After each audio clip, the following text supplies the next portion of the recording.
There's a pretty one, Ulysses.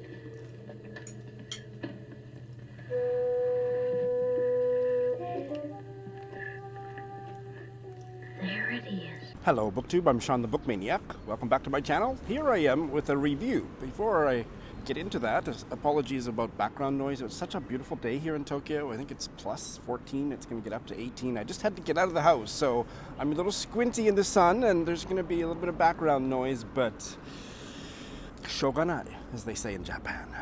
Can't be helped. Here I am with a review of a book set far, far from where I live in Tokyo, Japan. A Long Way from Douala by Max Lobe, translated from the French by Roz Schwartz. This is a new release in English, just came out maybe a month ago. I pre-ordered it. I was so excited to read a queer-themed novel from Cameroon. How often do you get a chance to do that? I really enjoyed it. It was a 4-star read, and I want to tell you why I think you might enjoy it too. So, the novel is set in very modern times. Cameroon is a Central African country bordering Nigeria and maybe Chad. Here's a map. And Boko Haram is just starting to encroach on the northern border. So there are news reports coming through. Douala is in the south, and that is where the story begins. We open on a scene of the Bobe family and their son Jean, affectionately called Chupi by his mom, has done extremely well on his university exam, or maybe university entrance exam, I forget which. He's about 19, 20. And so the parents throw him a party and all the neighborhood comes. The party is raucous and lots of colorful characters come in. The local bar owner and the local prima donna. It's really well done. It sets the scene for the novel. I won't say what happens immediately after that, even though it happens early in the book. But what I will say is that the older brother, Roger, is not academically minded at all, and he is berated and beaten by the mother. What sets the story in motion is that he decides to give his mother, his brother, the whole family the middle finger, and he takes off. He runs away. He is an amazing soccer/football player, and he wants to go pro in the West. So he becomes a boza. Boza is a word that comes from an African language and is used throughout Central and West Africa, and it describes migrants, people that want to escape to Europe, and so they follow a certain route through the African countries, basically have to get to Nigeria. And so in this case of this story, Roger has to travel throughout Cameroon to get to the Nigeria where he might have a chance to get to the West. Boza. So this is a good place to say that there is lots of foreign terms here, which made this a very rich text to read. Cam franglais, we see in a little translator's note at the beginning. It's a hybrid language, so kind of like pidgin in Cameroon. Words that are a mixture of French, English, and some 250 indigenous languages in Cameroon. And there is a short glossary, 2 pages and a bit in the back. What I thought was done extremely well was the first time any of these phrases show up in the text, they are italicized, which gives you a clue that you should go to the back. Quite a few of them are explained in context, but quickly flip to the back.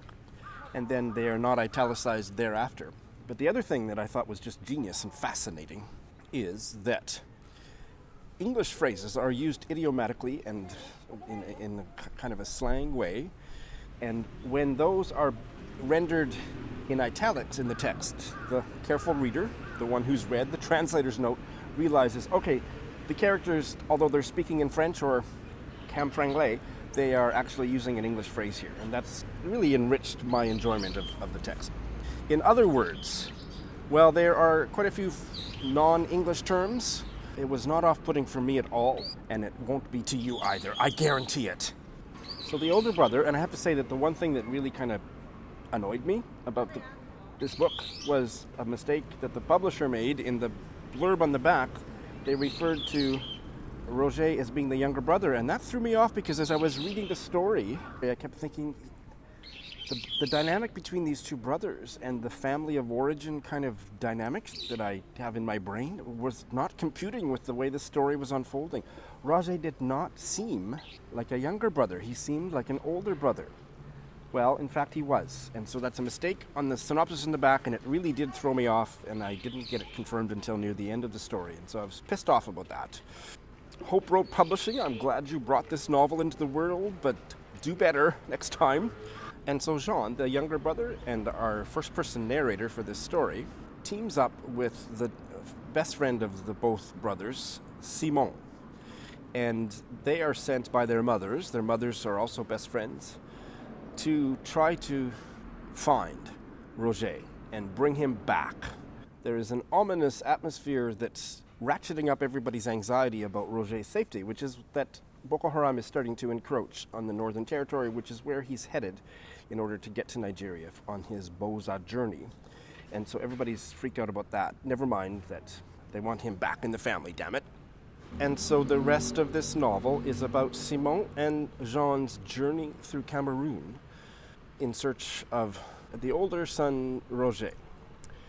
And what I absolutely loved about this novel, all 4 of my 4 stars are because it was such a vividly described journey, and there was so much color and history, politics, culture, music, food described in a way that just made me feel like I was going along for the ride. And yes, I did Google read. Everybody should. So I Googled a lot of things. And I just sank into Cameroon. I've never didn't know anything about Cameroon. So Cameroon is primarily a Christian country. This family is very Christian. The mother is a religious fundamentalist maniac. But the farther north you go, the more there are the ethnic group called Fulani, primarily Muslim.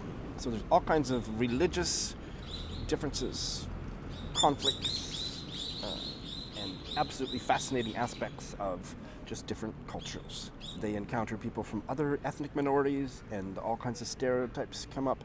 There is one trans character, and there is a moment of transphobic, well, basically using the word tranny, which is considered transphobic, but yet there is a subtext to all of that which makes me think that the speaker doth protest too much, and there's very nuanced, brief but very nuanced view of a transgender character. And as these 2 young men journey across Cameroon, it becomes obvious, it's done very subtly, there's no big coming out speech, but that Jean is awakening to his queerness and is in lust, if not in love, with his best friend, Simon. Very subtly shown, and I thought that really worked. But the main thing that worked was just I felt like I was traveling through the country with these guys. And flashbacks to Jean's family and his mother's favorite music that I think was from the 80s, Makossa. And then I would say I had to take a star off because I didn't connect with the characters, particularly Jean's family. It's a very shouty, the dialogue is very shouty, there's a lot of conflict, and I didn't quite understand the family dynamics, or for this particular reader, a gay white Canadian guy, like I couldn't quite get my head around the character work. And I kept realizing that and then sort of having this dialogue with myself, but I don't really care because it's just so darn interesting. I was never bored.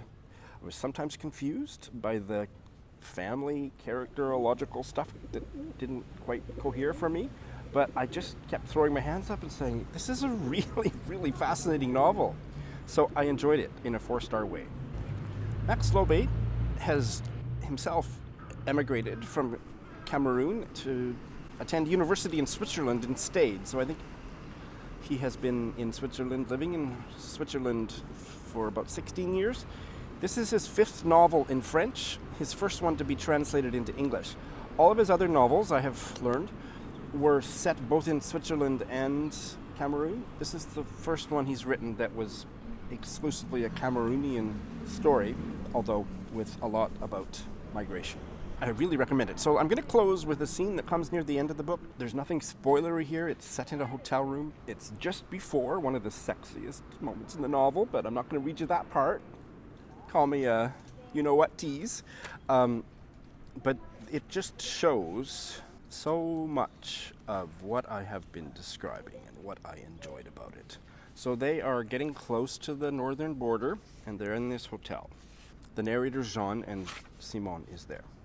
There is a reference to Papa President. That is Paul Biya, who has been the president, I think, basically, like, it's not very democratic. I think he steals most of the elections. He's 85 now. He's been president since 1982. And he's called Papa President. And remember that name Boza, which is about the migrants who want to leave and get to the west. The walls of our room at La Savane Rose are covered in mold and the paint is flaking in places. There are missing floor tiles. Simon, appalled, crushes a cockroach. The ceiling fan makes a harsh, strident sound like that of the filthologist bitch at Yaoundé Police Headquarters. I'm worn out. I'm hungry. I'm thirsty. I want to have a shower, say my psalms, sleep.